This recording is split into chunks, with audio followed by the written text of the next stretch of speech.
এই বন্যার করাল গ্রাসে আমাদের ফুলগাজীতে নিয়ে গেছে সবকিছু, রেখে গেছে এইসব কঙ্কালগুলো। আমি যেই বাড়িতে দাঁড়িয়েছি, প্রিয়া রানী দাস, তাকে মাসি হিসেবে আমরা শ্রদ্ধা করতাম এবং যখন আসতাম আমাকে শুকনো খাবার সহ আরও মুখরোচক খাবার খাওয়াতেন সেই প্রিয়া রানী।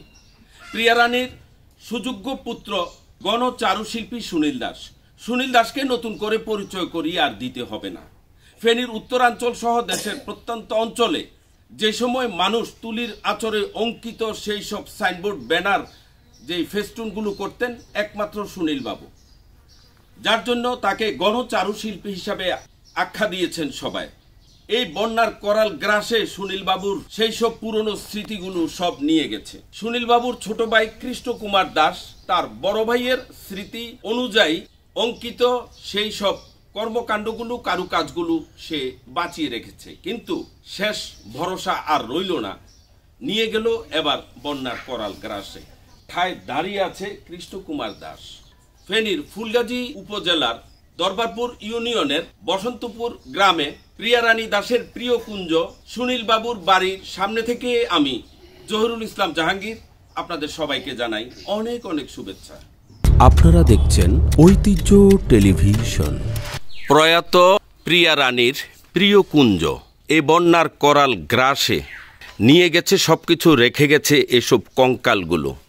ফেনীর ফুলগাজী উপজেলার দরবারপুর ইউনিয়নের বসন্তপুর গ্রামে এই প্রিয় কুঞ্জ।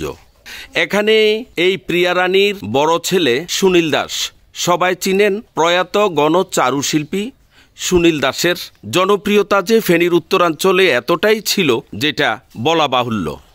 প্রায় 40 বছর আগ থেকেই ফেনীতে যত বড় বড় বিলবোর্ড ও সাইনবোর্ড সুনীল বাবুর তুলির আঁচড়ে অঙ্কিত হতো। প্রয়াত সুনীল বাবুর এই বাড়িটি এবার বন্যার পানি প্রায় 10 ফিট উঠেছে। তারা কোনো রকম ছাদের উপর উঠে প্রাণ বাঁচিয়েছেন।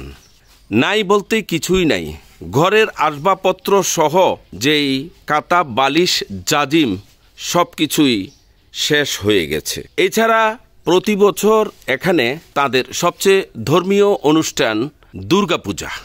এই দুর্গা ঘরটাও এই বন্যার করাল গ্রাসে সব কিছুই নিয়ে গেছে, রেখে গেছে শুধু এই কঙ্কালগুলো।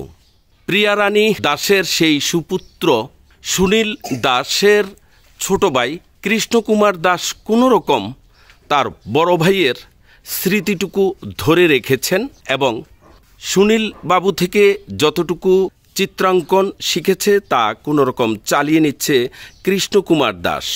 কিন্তু এবারের বন্যায় ঘরের ভিতরে তার যত চিত্রাঙ্কনের যত জিনিসপত্র আছে সব কিছুই বন্যার করাল গ্রাসে নিয়ে গেছে। এখন একেবারে নিঃস্ব ঠায় দাঁড়িয়ে আছে সেই সুনীল বাবুর ছোট ভাই কৃষ্ণ কুমার দাস। এর ক্ষতিপূরণ দিয়ে কি আমরা শেষ করতে পারবো?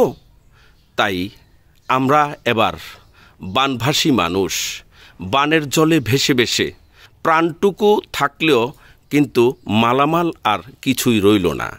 ফেনীর ফুলগাজী উপজেলার দরবারপুর ইউনিয়নের বসন্তপুর প্রিয়া রানীর প্রিয় কুঞ্জ থেকে আমি জহিরুল ইসলাম জাহাঙ্গীর আপনাদের সবাইকে জানাই অনেক অনেক শুভেচ্ছা।